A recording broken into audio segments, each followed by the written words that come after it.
Welcome to Determine Out Loud, our podcast series that's all about minding your business in contract management and source to pay. And now, your host, Buyers Meeting Point owner, Kelly Varner. Hello, everyone, and welcome to this latest episode of Determine Out Loud. Today, my guest is Anéliya Riminchan, Product Director of Sourcing at Determine. Welcome, Anéliya. Hello, Kelly. Thank you so much for joining me. This month, there have been a number of resources on the Determine blog about supplier management. And it's obviously a very familiar topic for anybody within procurement, but sometimes it does us well to go back and look at the fundamentals. So let's start off with what we might kind of consider a basic consideration in this area. Your professional focus is on sourcing, and supplier management is one component of that.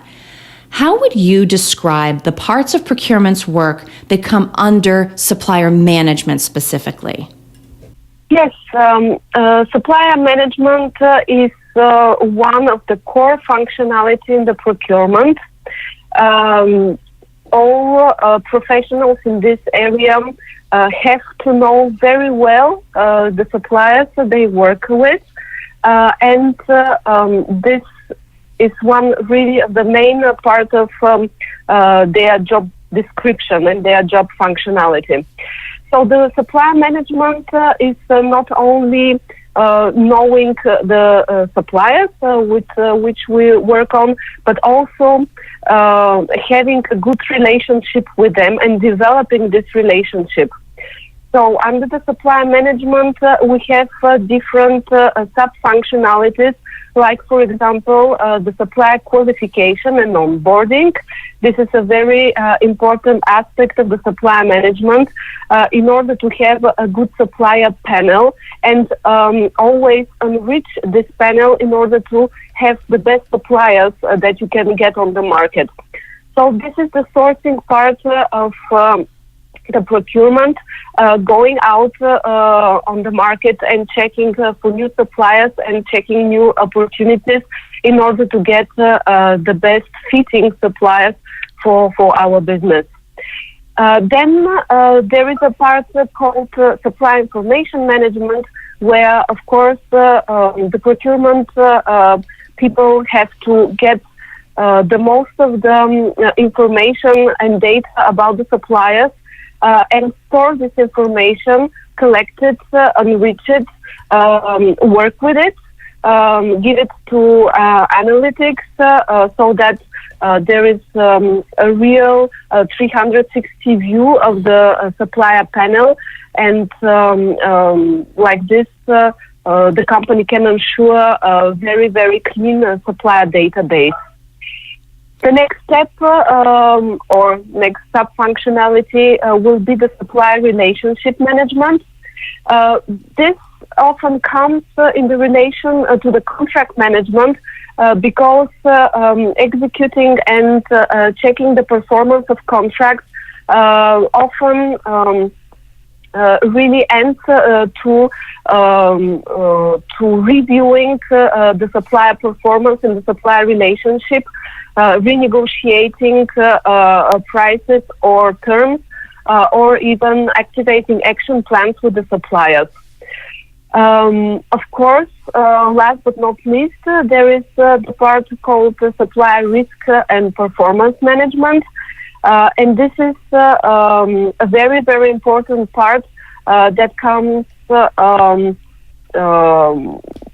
mature companies where we will not only work with the suppliers, we will not only collect their data, but we will also measure the risk that potentially we can get with these suppliers, and like this we can avoid costs or some reputation damages to our company.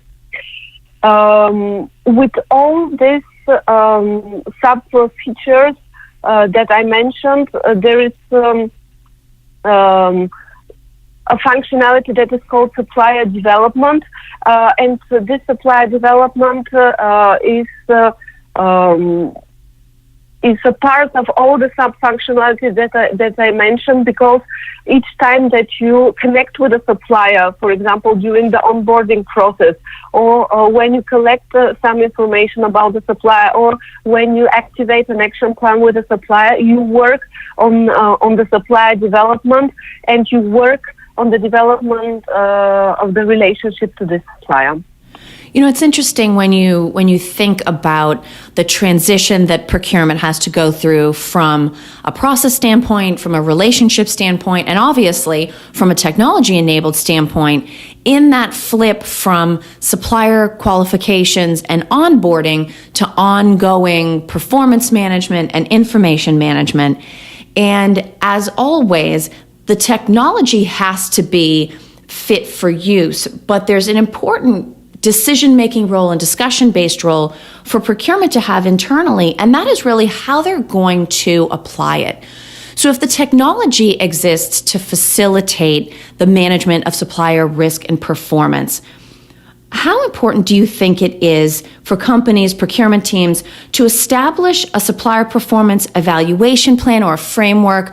So in other words, the qualities, the characteristics, the categories along which each supplier or category of suppliers is going to be evaluated. And what sorts of things would you typically see a framework like that include? Very nice question, Kelly. And I really think that when a company decides to implement a tool in order to manage the suppliers and and the supplier performance management, it is better to have first a review of the internal processes and establish all the evaluation plans per category or per type of suppliers before there is a choice of a tool, just to make sure that this strategy of supply evaluation really fits the company strategy and the procurement strategy. So for me, the internal processes of supplier management should come first. And of course, if they can fit into the tool, it will be perfect. I do not think that the tool should impose some constraints to the procurement team, but give them the flexibility to implement their processes. On the other hand, of course, the procurement team should not tweak the tool in order to enter everything that they want to have. So it should not, the tool should not become a monster, Frankenstein or something. But there should be first really an internal process, something that exists on the procurement side. Then the best tool should be chosen. And the tool can give some ideas to the procurement team how the internal processes can be extended. So, for example, imagine that the procurement team has already prepared an evaluation questionnaire per category, and then the choice of the tool was done. What can be interesting is that perhaps first, before the evaluation campaign is started, there is some analysis on the supplier panel into the tool, and this is the advantage that the tool can give us, that perhaps some spend analysis can be done and the critical suppliers can be easily identified. And like this, for example, the processes that the procurement team has elaborated can be really applied to the right suppliers. So the tool can really then help the procurement team to apply the right strategy, the right evaluation processes to the right suppliers, and then have a better result, because also the tool can give us really real-time feedback and accelerate the evaluation results, so that we can adapt and adjust the evaluation process in real time. Yeah, no, I thought it was nice you actually talked about the fact that our approach to supplier performance management has to align with not only procurement's priorities, but also the overall objectives of the enterprise. And both of those things are, to some extent, always in flux. So as procurement moves, which I think a lot of organizations are, as procurement expands our priorities, not to leave savings behind, I think that's always going to be part of our world, but as we expand our priorities into things like value creation, more characteristics around performance that go beyond item price or extended savings over time, how do you think we should allow this to change our approach to supplier performance management? Exactly, very good question, because of course the first objective of each procurement team is to reduce the cost and to save some money for the company.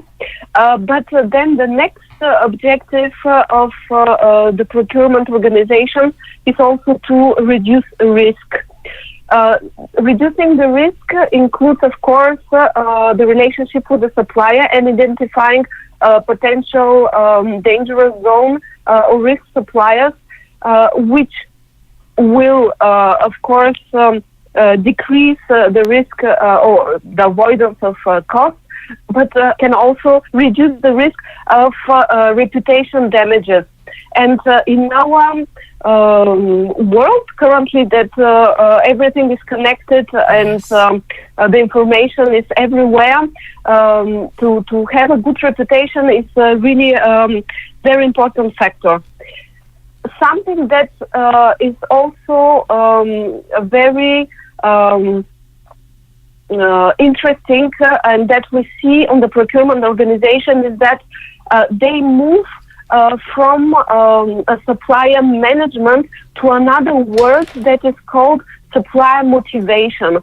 Because what we see also on the market is that the procurement team should reduce costs, should keep, of course, a good reputation to its company and have good relationship with the suppliers. But also currently, the suppliers sometimes have the power to choose with which company to work. That's true. So each company should really work on this supply motivation and present the best side of the company during the negotiation process, during the supplier qualification, and of course during the supplier development. So I think that,